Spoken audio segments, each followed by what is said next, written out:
据英国《卫报》报道，欧盟委员会预计本周将披露对中国电动车征收临时关税。一些汽车巨头担心，这将损害他们在中国市场的利益，进而破坏全球供应链的良性竞争。欧洲议会选举结果显示，欧洲政治正在急速右倾，这可能将反映在未来欧盟的政策中。 据英国《卫报》9号报道，欧盟最早或在12号披露对中国电动车征收临时关税。据悉，7月4号之后，欧盟委员会将有4个月的时间与成员国协商，决定是否将临时关税变为永久性关税。最终的永久性关税将于11月确定。对此，外交部发言人林健11号表示，欧盟对中国电动汽车的反补贴调查的实质是贸易保护主义，欧方在调查中存在许多不合理、不合规的做法，指控的所谓中国补贴项目也根本站不住脚。如果欧方一意孤行，中方绝不会坐视不管，将采取一切必要措施，坚决维护自身合法权益。对于欧盟这番保护主义举措，其所谓受益对象们似乎却并不买账。宝马、大众、法拉利等众多欧洲车企纷纷反对，并开始担心这种做法是否会带来负面影响，损害汽车产业内以及全球供应链内的良性市场竞争。China alone is almost as big as if you put Europe and United States together. So it's not a surprise that also for our vehicles, also at the upper end, China will have a dominant position. If you look at wealth growth in China over the last couple of decades, it has been significant, and more people are coming into the group, or the buying group. China, in absolute economic terms, remains a dominating force that is important for us.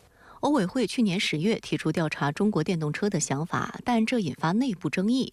一方面，以欧委会主席冯德莱恩为代表的人希望提高关税，以遏制中国电动汽车的进口，保护欧盟汽车行业；另一方面，自由贸易主义者和环保主义者组成了一个反对关税联盟。他们认为关税将扭曲市场，破坏欧盟摆脱对内燃机汽车的依赖，从而减少碳排放的努力。欧洲市场研究公司 RoMotion 的主管罗伯茨认为，一旦触发争端，其反应和影响可能会引发贸易战。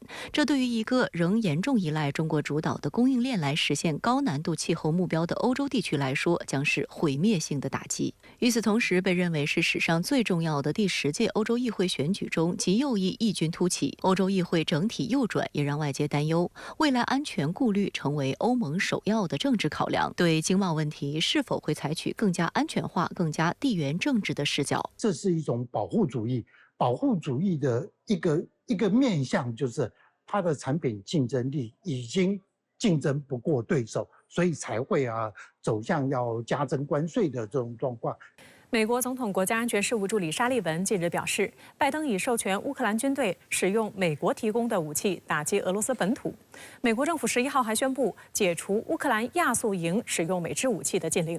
此前，俄罗斯认定亚速营为恐怖组织，美国方面则表示亚速营没有严重侵害人权的记录。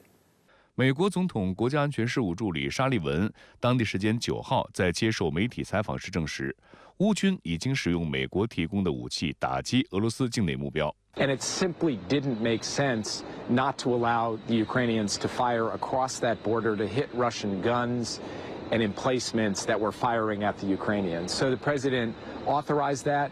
The Ukrainians have carried out that authorization on the battlefield. 美国政府11号还宣布解除乌克兰亚速营使用美制武器的禁令。按照美国法律，政府不得向严重侵害人权的外国部队提供武器装备和训练。美国国务院则称，没有证据显示亚速营严重侵害人权。俄罗斯总统新闻秘书佩斯科夫当天表示，美国政府这一决定极为负面。他重申，亚速营是极端民族主义者武装组织。